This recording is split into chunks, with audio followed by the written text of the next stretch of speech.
For years, I thought consistency was proof of love. Every morning, my alarm went off at 6:10 a.m. sharp. I'd roll out of bed quietly so I wouldn't wake Vanessa Rowland, slip into the kitchen, and start the same ritual.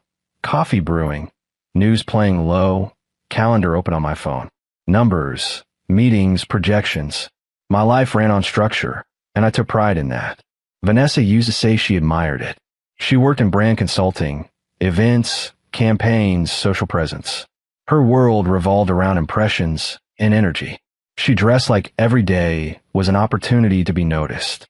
Bright colors, confident posture, a smile that made strangers feel important. When we first met, her passion felt magnetic. She talked about ideas with fire in her eyes, about how life should feel alive. I was the one who made things stable. I paid off her condo early. I handled investments quietly. I never missed a bill, never forgot an anniversary, never failed to show up when she needed support. When she wanted to quit a job she hated, I encouraged her. When she launched her own consulting brand, I funded it without hesitation. I believed partnership meant being the ground someone could stand on. Somewhere along the way, Vanessa started treating that ground like it was boring. She stopped asking about my day. Conversations became surface level, safe, empty. At night, she scrolled endlessly on her phone while I read reports beside her, the space between us growing wider without either of us moving. Her schedule changed. Networking dinner, she'd say, already halfway out the door. Client drinks ran late. She'd text, hours after she was supposed to be home. Don't wait up, became a phrase I heard too often. At first, I told myself this was normal. She was building something. She was ambitious. I respected ambition, but ambition doesn't explain secrecy. Her phone never left her hand. Notifications silenced. Screen tilted away from me instinctively. When I entered a room, conversations ended mid-sentence. If I asked who she was texting, she answered too quickly, like the response had been prepared. One name started echoing in my mind, even before I consciously admitted why. Logan Pierce. She mentioned him once, casually. An old connection. Someone she'd known back in the day. The way she said it was light, but her eyes lingered somewhere else while she spoke. I didn't confront her. Not yet. Instead, I paid attention. I noticed she dressed differently on certain nights. More effort, more intention. I noticed how she laughed more freely when she thought I wasn't listening. I noticed how she criticized me in subtle ways, like she was slowly rewriting who I was in her mind. You've gotten predictable, she said once. Not cruelly, just honestly. You don't really surprise me anymore. That sentence stayed with me. The first undeniable crack came on a Sunday afternoon. Vanessa had rushed out to meet a friend and left her laptop open on the dining table. I wasn't snooping. I wasn't suspicious until a message popped up across the screen. Being with you reminds me of who I used to be. No emojis, no jokes, no ambiguity. My chest tightened, not with rage, but clarity. I finally understood something important. She wasn't confused. She wasn't lonely. She was reaching backward, toward a version of herself she believed she'd outgrown me to become. That night, I lay awake beside her, listening to her breathe, realizing the marriage I was protecting no longer existed. And in that silence, I made a decision. I wouldn't beg. I wouldn't argue. And I definitely wouldn't react emotionally. If Vanessa wanted passion, she was about to learn what intensity really looked like. When patience runs out. I didn't confront Vanessa after that message. That surprised even me. Instead, I slipped back into routine like nothing had changed. I kissed her cheek before work. I asked how her meetings went. I listened. I nodded. I played the role of the steady husband she thought she'd already outgrown. My name is Julian Rowland, and patience has always been my sharpest weapon. The more normal I acted, the more careless Vanessa became. She stopped hiding things the way people do when they still feel guilt. Her phone stayed face down, but she no longer flinched when it buzzed. She hummed while getting dressed, choosing outfits with a kind of excitement I hadn't seen directed at me in years. When she laughed, it wasn't forced anymore. It was full, alive, just not with me. Her criticisms sharpened too. Small, precise cuts meant to make me feel smaller without ever starting a fight. You don't really feel things the way other people do, she said one evening while we ate dinner in silence. You're safe, Julian. That's nice. but sometimes safe feels empty. I looked at her across the table, at the woman I had built a life around, and realized she had already justified everything she was doing. People who plan to betray you always do. Logan Pierce entered my life properly a week later. Vanessa brought him up casually over coffee, like she was testing the sound of his name in our space. I ran into Logan the other day, she said, stirring her cup. He's in town more often now.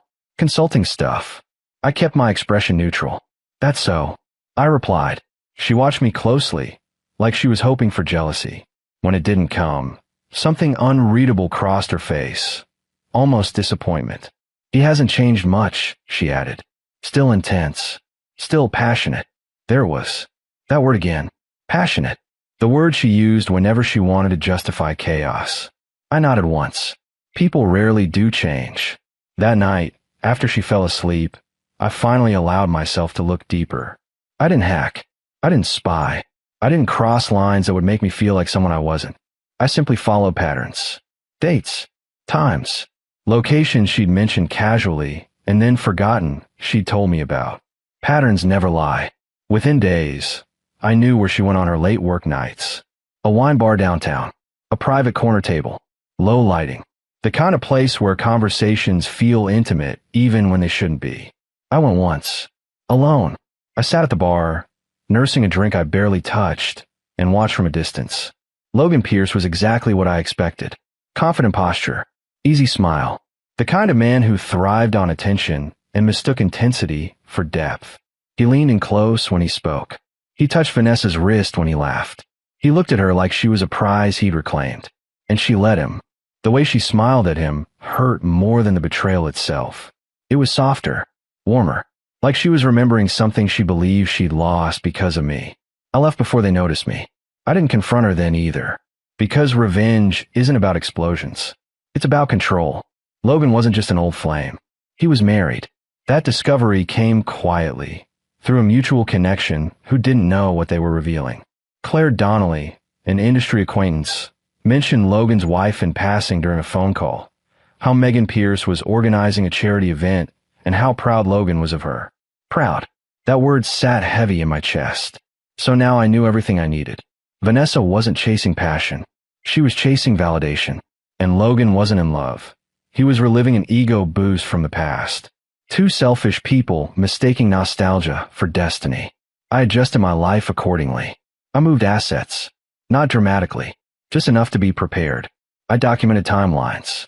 I saved messages. Not for blackmail, but for truth.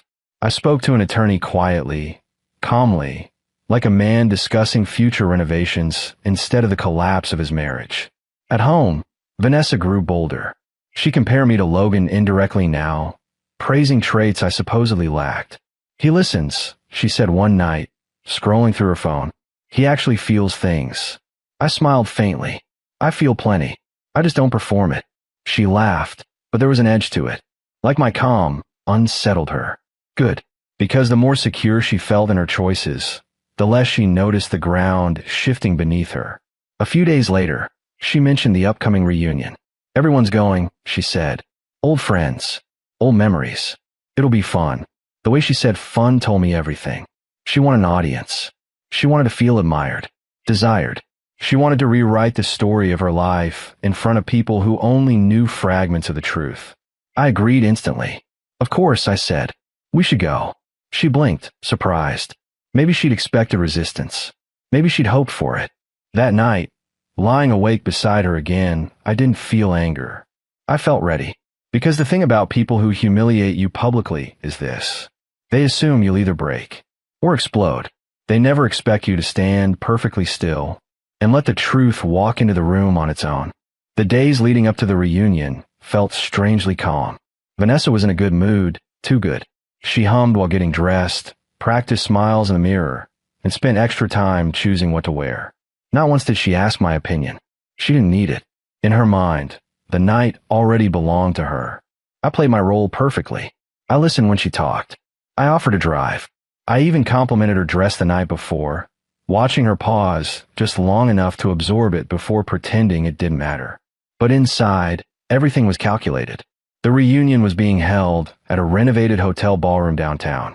High ceilings, soft lighting, the kind of place meant to impress people who wanted to feel important again. Old classmates, former friends, people frozen in time, still measuring their worth against who they used to be. Vanessa thrived in environments like that. The moment we walked in, she straightened her posture. Her smile sharpened. She floated from group to group like she'd been waiting years for this moment. Laughter followed her. Attention too. I stayed a step behind, quiet, observant, letting people underestimate me. That was always their mistake. Logan Pierce arrived 20 minutes later. Vanessa noticed immediately. I felt it before I saw it. The subtle shift in her body, the way her shoulders squared, the way her expression softened into something intimate. She didn't look back at me. She didn't have to. Logan walked in like he owned the place. Confident, relaxed, soaking in recognition. People greeted him warmly. He hugged former classmates. He laughed loudly. And when his eyes landed on Vanessa, the look they exchanged said everything words didn't need to. Recognition, familiarity, history. They hugged. Too long. When she pulled back, she was glowing.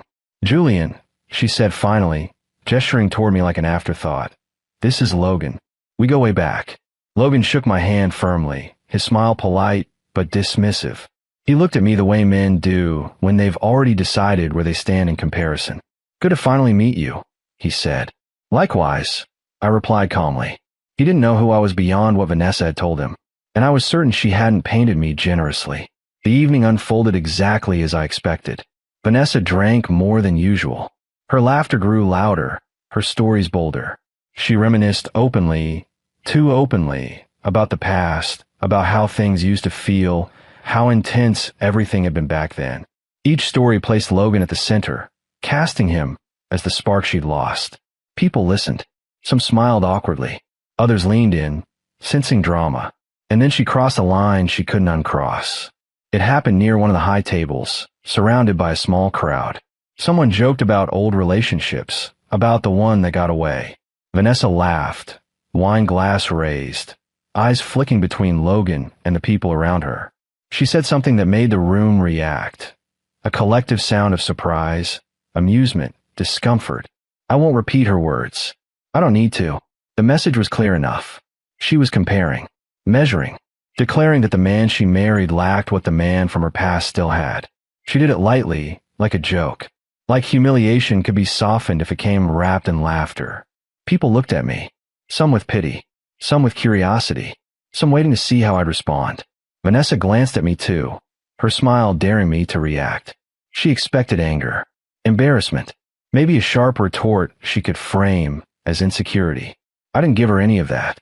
I smiled, not tightly, not forced, calm, controlled. And then I spoke. I didn't raise my voice. I didn't accuse. I simply asked a question, one that redirected attention with surgical precision. I gestured casually toward the far side of the room. Out of curiosity, I said evenly, "Does Logan's wife know he's here tonight?" The laughter stopped. Logan stiffened instantly. Vanessa turned pale. People followed my gaze, confusion spreading as heads turned. Across the room, near the dessert table, stood a woman with dark hair pulled back neatly, dressed elegantly but simply. She was talking to another guest. Unaware, she'd just become the center of the evening. That was Megan Pierce, Logan's wife. Vanessa's mouth opened slightly, then closed. For the first time that night, she looked uncertain. "What are you talking about?" she asked too quickly. I kept my tone calm, almost gentle. I thought since we were sharing personal reflections, it might be fair to include everyone involved. Logan stepped forward, his confidence cracking. "Julian, man, let's not make this weird." I looked at him for the first time with open clarity. "Oh, it's already weird," I said. "I'm just making sure it's honest." Megan noticed the attention then. She followed the line of sight back to us, her brow furrowing slightly. Logan saw her too, his face drained of color. Vanessa's hand trembled around her glass. "This isn't funny," she whispered. I leaned closer, not threatening, not angry, just certain. It wasn't meant to be. Silence stretched. Conversations around us had stopped completely now. People pretended to check their phones, but no one moved. This was the moment they'd unknowingly waited for all night. Megan approached slowly. "Logan," she said, her voice calm but questioning. He turned, panic barely concealed. Hey, this isn't what it looks like. Vanessa looked like she might speak, might defend herself, might twist the narrative one last time. I didn't let her. I said softly, this is where I step back. And I did. I took one step away from Vanessa. Just one. That small distance said everything. I didn't shout. I didn't expose details. I didn't need to. The truth was standing in the room now, breathing, watching, listening. And as Megan looked from Logan to Vanessa, connecting dots she never should have had to, the weight of the situation settled in. Vanessa had wanted a stage. She got one, just not the ending she imagined. I left the reunion before the questions started. Not because I couldn't answer them, but because I didn't need to. The truth had already done its work. When I stepped out into the cool night air, my chest felt lighter than it had in months. Not relieved, not triumphant, clear. Vanessa didn't follow me right away. She stayed behind, scrambling, trying to manage the damage. I knew that, because that's who she was, someone who believed every situation could still be controlled if she talked long enough, if she smiled at the right people, if she reframed the story quickly. But some stories don't bend. When she came home hours later, the house felt different, quieter, like the walls themselves had finally heard everything they needed to. She dropped her keys on the counter, hands shaking. You embarrassed me, she said immediately, her voice tight. You humiliated me in front of everyone. I looked at her calmly from the living room couch. You embarrassed yourself long before tonight. She scoffed, pacing. You had no right to drag his wife into that. I didn't drag anyone, I replied. I stopped protecting lies that weren't mine to carry. She froze. For the first time since I'd known her, she didn't have a response ready. The next morning, I was gone before she woke up. I didn't disappear dramatically. I didn't storm out.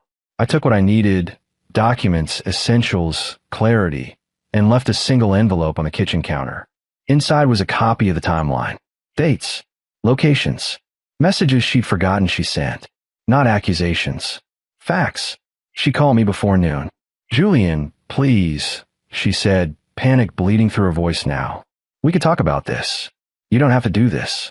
I already have, I said calmly. I didn't scream. I didn't argue. I didn't beg. I met with my attorney that afternoon and filed quietly, efficiently. The assets had already been repositioned. Nothing illegal. Nothing sneaky. Just prepared. Vanessa thought stability meant weakness. She learned otherwise. Logan tried calling too. Twice. I never answered. I didn't need to hear explanations from a man who only understood passion when it served him. Megan reached out once. Her message was brief, grateful, painful, honest. Thank you for telling the truth. I wished her peace, and meant it. Weeks passed. The house sold quickly. I moved into a smaller place with more light, fewer echoes. Mornings changed. I slept better, ate better, laughed more. I started doing things for myself again. Gym sessions I'd skipped, weekends away I'd postponed, conversations that didn't feel like negotiations. Vanessa struggled. Her business took a hit. Reputation matters when your work depends on trust and image. People talk. Not loudly, but enough. Logan disappeared from her life entirely. Nostalgia doesn't pay bills. It doesn't stay when consequences arrive. One evening, she showed up at my door unannounced. She looked smaller somehow, less polished, real. I made a mistake, she said quietly. I studied her for a long moment. I believe she meant it. I also knew it didn't change anything. I know, I said, but mistakes don't erase choices. She nodded, tears in her eyes. You were always there. I didn't appreciate that. I did, I replied gently. That's why I walked away. I closed the door without anger, without satisfaction, just certainty. Because revenge isn't always loud. Sometimes it's letting people face the lives they built without you holding it together for them anymore. And for the first time in a long time, my future felt entirely my own.